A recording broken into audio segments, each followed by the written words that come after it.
KW Continente presenta los análisis y comentarios del ingeniero José Isabel Blandón y Fernando Correa. Muy buenos días, Panamá. Hoy es lunes 30 de noviembre, se fue el mes 11 y mañana entramos en el mes 12 de este año particular, 2020.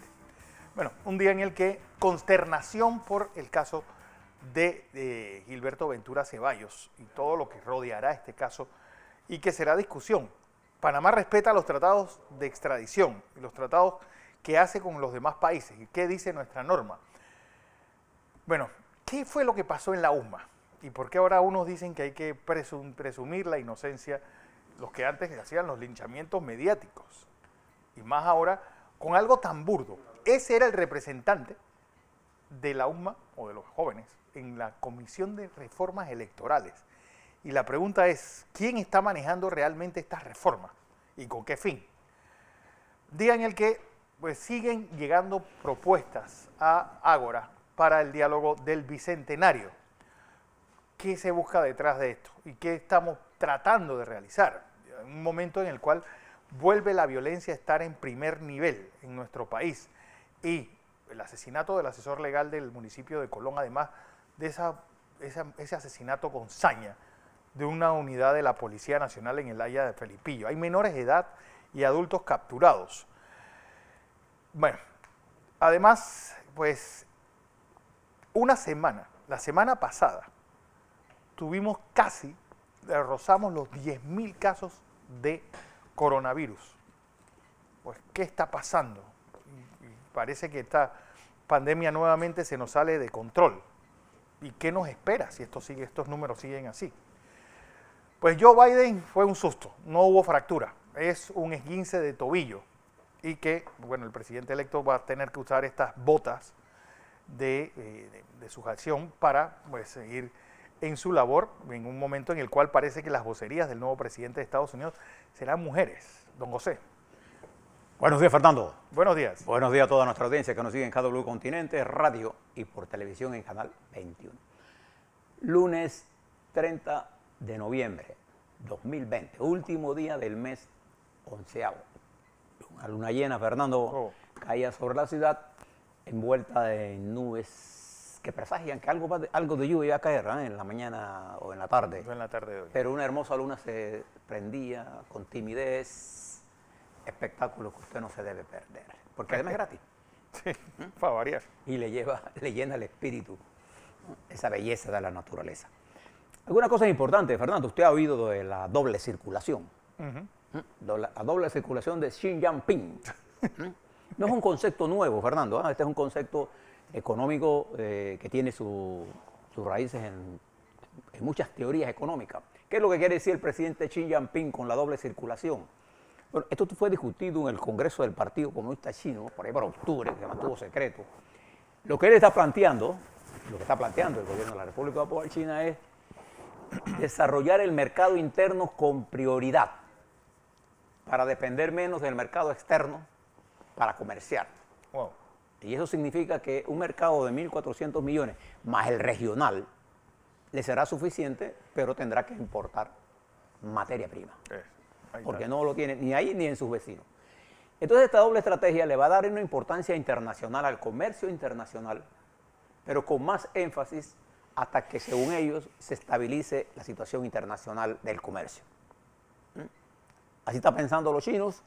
Nosotros estamos pensando también en que esas decisiones de ellos, esas decisiones de Europa, África, Estados Unidos, van a requerir ¿de qué cosa? El paso por el Canal de Panamá. Ahí está. Por eso que la estrategia de modificar nuestros puertos, diversificarlos, lograr mayor manejo de contenedores, en vez de tener 7, tener 15 millones de TEUs en los próximos 6 años. Es una estrategia correcta, en donde tenemos que mantener, desarrollar, ampliar nuestra capacidad de movilización de carga. Eso en el plano internacional. Pero otra cosa de noticia antes de entrar a COVID, internacional de interés, es lo que está pasando en los Estados Unidos, particularmente por la decisión del presidente electo Biden y de su vicepresidenta Kamala Harris, de escoger su equipo de prensa de puras mujeres.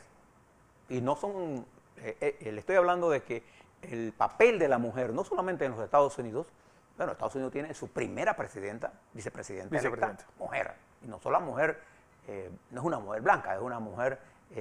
al igual que el primer negro fue también una muchacha de minoría, no fue un latino, fue una afroamericana. Todo, la estructura, jefe de prensa, la jefe de prensa del vicepresidente, la que maneja las comunicaciones de la vicepresidenta, la agencia de prensa de la Casa Blanca, todas son mujeres de una gran experiencia en el manejo de las comunicaciones. Esta es la primera vez en la historia y revela el papel ascendente de la mujer en la campaña norteamericana. Le cuento, hay más de 147 entre senadoras y representantes en el Senado de los Estados Unidos. 89 de representantes de la Cámara de Representantes son mujeres demócratas y 28 son mujeres republicanas, que dieron un salto importante y entre ellas destacan una muchacha transexual, una sí, transexual y también una de origen cubano. Hay par de ellas de origen latino. Lo que le quiero expresar con eso es que en la Cámara de Representantes, es más, si usted le suma al Senado, esta es la representación más alta de la historia de los Estados Unidos en el papel de la mujer. Y el presidente electo, Biden, hoy o mañana o esta semana, hará de conocimiento público su gabinete económico, teniendo como figura central, si la postula, a la señora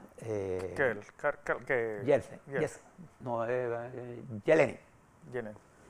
Fue miembro una mujer de la Reserva Federal. La va a anunciar su equipo económico hoy, mañana, en estos días. Hoy recibirá Biden Biden y la señora vicepresidenta electa y el señor vicepresidente electo tendrán su primer información de inteligencia. Y el presidente Trump, porque ese sí es el presidente actual, tendrá un almuerzo con el vicepresidente Pence. El domingo el presidente dijo una cosa interesante, Fernando. ¿Sabe? Entre las cosas que dijo, que a lo mejor el FBI y el secretario de Justicia formaban parte de la conspiración del fraude electoral. Usted habráse visto. Bueno, mientras eso pasa, en Wisconsin terminó el conteo y resulta que Biden sacó 182 votos más. De manera que va a ser difícil que esto se revierta. Yo diría imposible que se revierta, salvo que se forme un tan bonito. Sí, yo creo que el gran día es el 14 de diciembre, que es cuando ya... Y el tiempo conspira contra él. De las 39 acciones legales que ha presentado el presidente Trump, solo tuvo una que después fue echada para atrás por la Corte Superior de Pensilvania. Por ahí estamos. Pero esto es importante, déjelo allí porque vamos a hablar un poquito más de Estados Unidos. Miren lo que está pasando en el COVID a nivel internacional. Hay en el mundo una gran preocupación porque la vacuna, cualquiera que ella sea, no estará disponible masivamente sino para el primer trimestre del año 2021. Nos quedan varios meses de penurias. Y en Europa, la señora canciller alemana, Merkel, anunció con firmeza que se van a mantener hasta enero las restricciones. Igual que se van a mantener en Italia, van a haber una serie de restricciones en España, van a haber restricciones en Alemania. Se está hablando de cerrar nuevamente espacio aéreo, porque viene un invierno y esto va a ser un pandemonio mientras están disponibles las vacunas. Por otro lado, en los Estados Unidos, observe lo siguiente, Fernando y estimados televidentes. Texas, ese estado que decía que la mascarilla no era de hombre, que ellos no iban a hacer eso, que eso era contra sus principios. Este es el estado con más casos de toda la Unión. Texas tiene hoy 4.185 casos positivos por 100.000 habitantes. O sea, 1.254.007 casos totales y 21.972 fallecidos. Es el estado con más fallecidos y con más casos. Y 75 muertos por 100.000 habitantes. Es lo más alto que hay en el mundo en este momento. Texas. Y fíjense las cifras mundiales. Fernando, usted tiene por ahí las cifras. Aquí está. COVID, a nivel mundial, los casos positivos. 63.384.405. Observe la velocidad. 1.478.797. 2.33 de casos de letalidad. Solamente hoy, hasta esta hora, el mundo registra 161.384 casos. ¿Y los Estados Unidos? Estados Unidos, pues como 13.750.558 casos, 273.077. Ayer 138.445 con 806 fallecidos. Preste la atención a esa cifra que acaba de decir Fernando. La tasa de letalidad bajó, por cierto, a 1.99.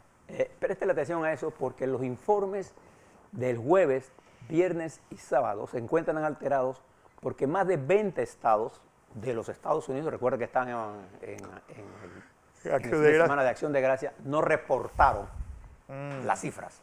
Y por eso usted va a encontrar en las curvas una caída. Y va a haber un resurgimiento lunes, martes, que no lo debe interpretar usted como un resurgimiento por la movilización del Día de Acción de Gracia. La movilización del Día de Acción de Gracia se va a expresar a finales de esta semana y la próxima semana. Usted va a encontrar un resurgimiento esta semana, estos 2 o 3 días que vienen, porque tendremos los reportes de los estados que no reportaron. Son 20. Además de eso, las proyecciones indican que los Estados Unidos va a tener más de 4.000 defunciones por día y que la cantidad de personas que pudieran morir antes del 25 de diciembre llegaría a 321.000.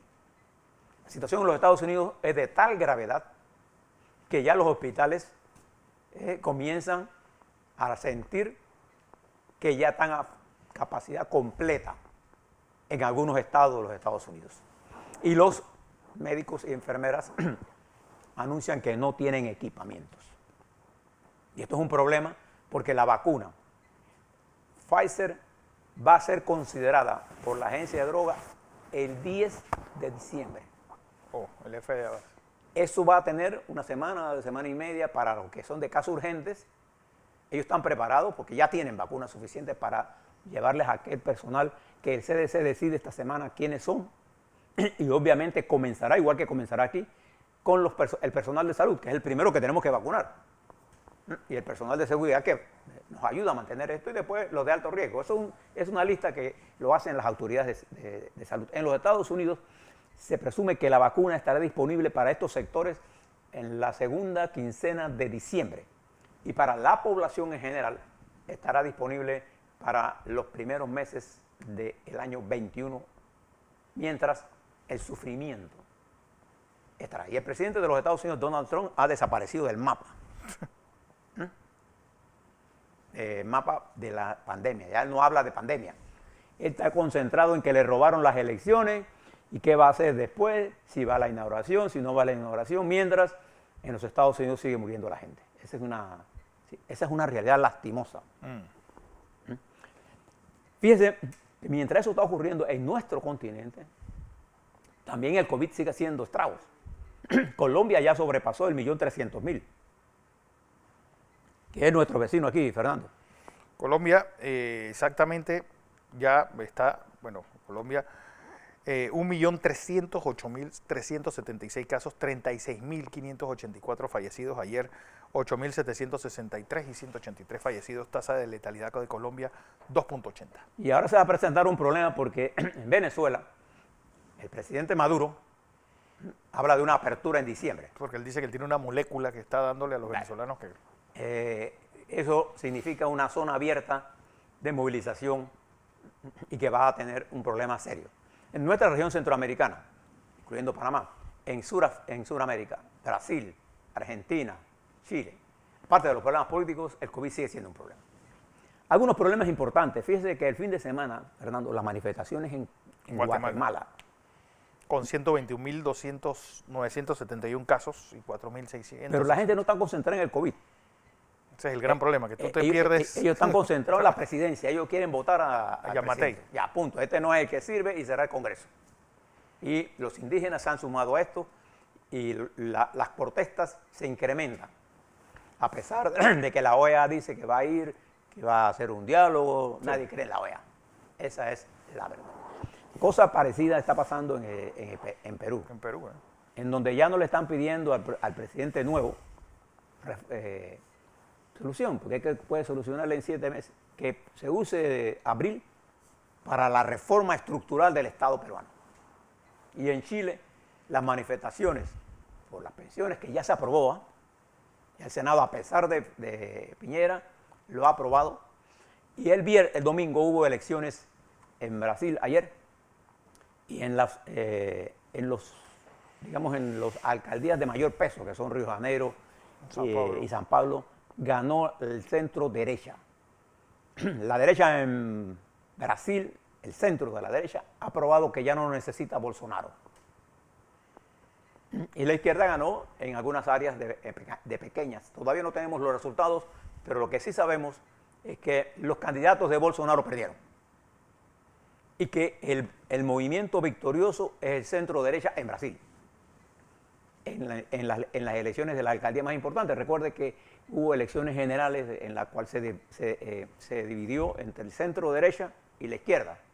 Y la izquierda entre dos ramas, la nueva izquierda y el Partido de los Trabajadores.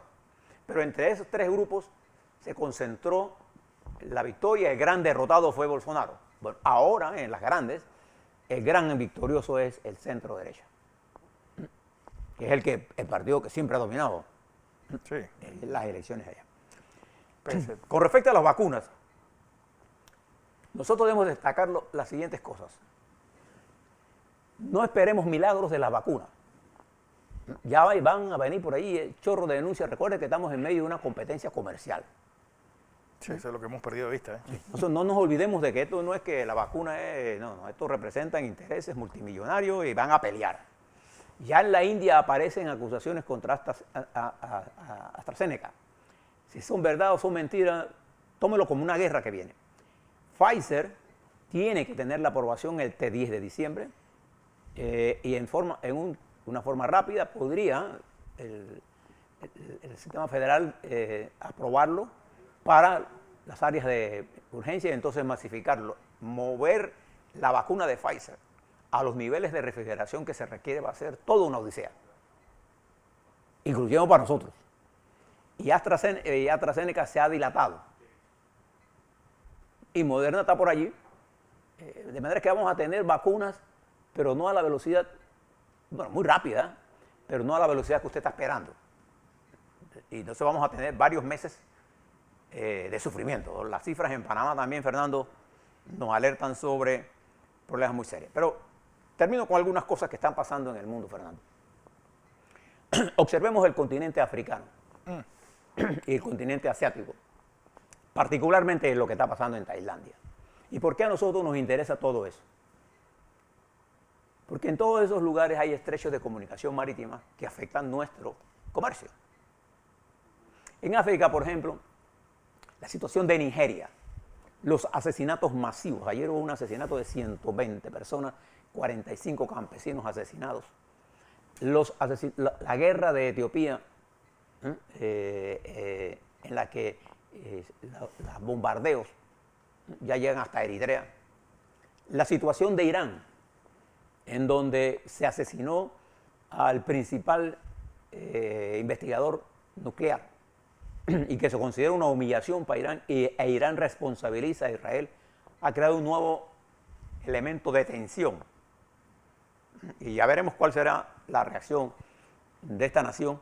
La situación de Siria e Irak, en Afganistán, y la propuesta del señor presidente de los Estados Unidos actual de querer retirar tropas en este momento es una situación bien grave. Pero además de eso, la situación de Turquía, que pasa por una situación económica y financiera bien grande. Qatar acaba de negociar, Fernando, con Estambul la compra del 10% de la bolsa de valores. Oh. De Turquía. De Turquía. Sin problema. Y entonces, ¿esto para qué? Para levantar la lira. Porque el señor Erdogan,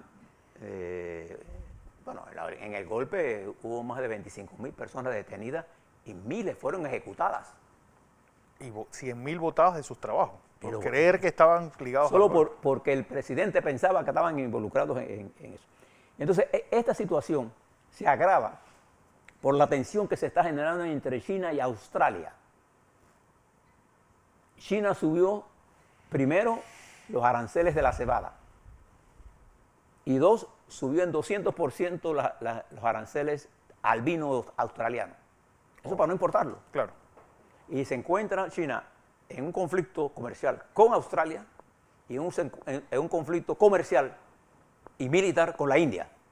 Es por ello que India no forma parte de la iniciativa china, El Tratado de Hanoi. el Tratado Comercial Regional, en la que hay 15 países, pero sí está Japón, sí está Australia y sí está Corea del Sur. ¿Y por qué eso es importante para nosotros? Porque una parte importante de la mercancía que se produzca allí para pasar del Océano Pacífico al Atlántico va a pasar por Panamá. Además que cualquier iniciativa que estimule el comercio debe ser bienvenida por Panamá. Entonces, una de las cosas que más preocupa en el mundo en este momento, Fernando, aparte de la situación de España, por ejemplo, que ya es un desastre absoluto, es lo que está pasando en los Estados Unidos. Todavía a esta fecha, a pesar de que hoy el presidente electo Biden ha confirmado la victoria en Wisconsin, hay un juez, la Corte Suprema de segunda instancia de Pensilvania falló contra Trump, a pesar de lo que pasó en Georgia. El presidente de los Estados Unidos insiste de una forma cada vez más fuerte en que aquí hubo un robo de las elecciones, que votaron muertos, que se metieron millones, dice así, millones de correos. En las investigaciones de reconteo no se ha encontrado absolutamente nada de eso. Los reconteos que se han hecho en Estados Unidos manual y con máquinas, ha salido Biden victorioso, incluso con un poco más de votos. Pero el conflicto ha minado la credibilidad del presidente entrante Biden ante un sector importante de la sociedad norteamericana que votó por el señor Trump. Bueno, Trump ya sacó 74 millones de votos y el señor Biden sacó 80 millones, 6 millones de votos electorales más, con 306 votos de voto popular, contra 306 votos electorales que sacó Biden y 232 que sacó el presidente Trump. Ayer estaba diciendo que es imposible que Biden llegue a 80 millones de votos, él dice, porque hay lugares donde ni siquiera Obama sacó tantos votos negros como los que está sacando Biden ahora. El señor Trump, como en su simplismo acostumbrado, ignora la dinámica política que él generó. En la época de Obama no había la situación de polarización que creó Trump. Claro. Ni tampoco el activismo que generaron las luchas sociales que Trump impulsó con los negros. Los negros votaron más. Ni las grandes jornadas de inscripción. Porque acuérdense que en los Estados Unidos, si usted no está inscrito ahí, usted no vota. ¿No? Entonces, hay cosas que él dice. Fíjese lo que él dice. Biden... Yo aceptará que Biden sea presidente cuando él pruebe que votó los 80 millones de votos. Biden no tiene que probar que él ganó con 80 millones de votos. Él no tiene que probar eso. El que tiene que probar su teoría de que hubo fraude es quien presenta la denuncia. Hasta ahora, en los tribunales solo se han presentado ideas. Entre ellas, la idea de que las máquinas que se usaron eran las de Chávez. Chávez murió hace 7 años. Todavía Trump no era ni candidato. Ni pensaba hacerlo. Ni tiene nada que ver con estas elecciones. Entonces, todas esas teorías que han llegado a la Corte, ellos asumen que cuando llegue a la Corte Suprema de Justicia, como hay 6 conservadores, se va a decidir en la Corte Suprema de Justicia. Es duro que eso pase. Es duro que eso pase. Pero además de eso, está generando incertidumbre y un sentido de rechazo a la teoría de Biden de la unidad, porque ha profundizado la confrontación a tal nivel que va a ser difícil para los Estados Unidos recuperar el frente interno, porque al 20 de enero todavía no hay vacuna masiva. Lo que va a haber es muertos masivos. Pero además un mundo esperando de los Estados Unidos dirección. Y Biden, electo ahora, poco puede hacer porque de acuerdo a la Constitución, el país está en manos del presidente, pero el presidente no sale a hablar nada de COVID, salvo lo que diga de vacunas. El presidente dijo que la vacuna venía esta semana. No va a estar esta semana. Va a estar rápido, sí. Y él ha jugado un papel importante en impulsar eso, sí, sin duda alguna. Pero en el manejo del COVID, del desastre que hay en los Estados Unidos, ni siquiera habla. En el plano internacional, los Estados Unidos desapareció del mapa. ¿Se acuerda después de la gira de Pompeo? ¿Por qué es importante todo esto para nosotros? Porque nosotros en Panamá tenemos que mirar el mundo que se está abriendo y la nueva correlación de fuerzas comerciales que se están abriendo y cuál va a ser el papel que nosotros vamos a jugar allí. En nuestro sistema portuario, por ejemplo, en nuestro sistema del Canal de Panamá, cuáles son las inversiones que debemos hacer en el Canal de Panamá, cuáles son las inversiones que debemos hacer en puertos, en aeropuertos, en infraestructura de comunicación. Nosotros tenemos, fíjense que poca gente sabe esto porque los expertos en información aquí, ¿cómo se llaman los influencers? Los influencers, pocos leen de esto. Nosotros en Panamá tenemos el Canal de Panamá como canal marítimo. Nosotros tenemos una comunicación en puerto que va, como explicaba, de puerto, barco, baja, otro barco, puerto, barco, tren, barco, puerto, barco, puerto en Panamá, carretera, carga. Bueno, nosotros tenemos 3 simultáneamente que no lo tiene nadie. Tenemos suficiente refrigeración para la vacuna de los Estados Unidos. Tenemos una capacidad que no tiene nadie. Por eso es que tenemos que estudiar lo que está ocurriendo en el mundo. Por eso es que tenemos que pensar en los próximos 18 meses qué vamos a hacer. Y por eso es que para nosotros es vital mantener el control del virus. Y es importante tener nuestra política de comercio e industrias a tono con las necesidades de nosotros. Y tener nuestra Cancillería trabajando en los intereses de nosotros. Si hay un tema donde todos los días deberíamos estar hablando, es del problema internacional. Sí. Por el nivel de correlación estrecha que hay entre nosotros. Tenemos canal, tenemos la mina. ¿Qué requiere China con su política de doble circulación? Materia prima. ¿Qué requiere para comercializar esa materia prima?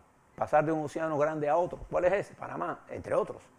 Para comerciar la mercancía que tenga que pasar al interior, Panamá. ¿Qué requiere Europa? ¿Qué requiere los Estados Unidos? ¿Qué requiere América?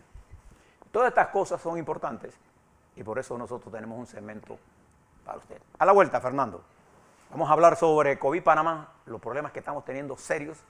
Vamos a hablar sobre un tema. ¿Cuál es el papel que deben tener los medios de comunicación en esto de lo que se conoce como el estado de inocencia? ¿Y cuál es el futuro del diálogo, tal como está planteado en este momento? ¿Y cuál es la expectativa nacional? ¿Llena el concepto del tiempo del gobierno, el concepto del tiempo de la población electoral panameña? ¿Lo llena? A la vuelta, el Frente Interno. Así es.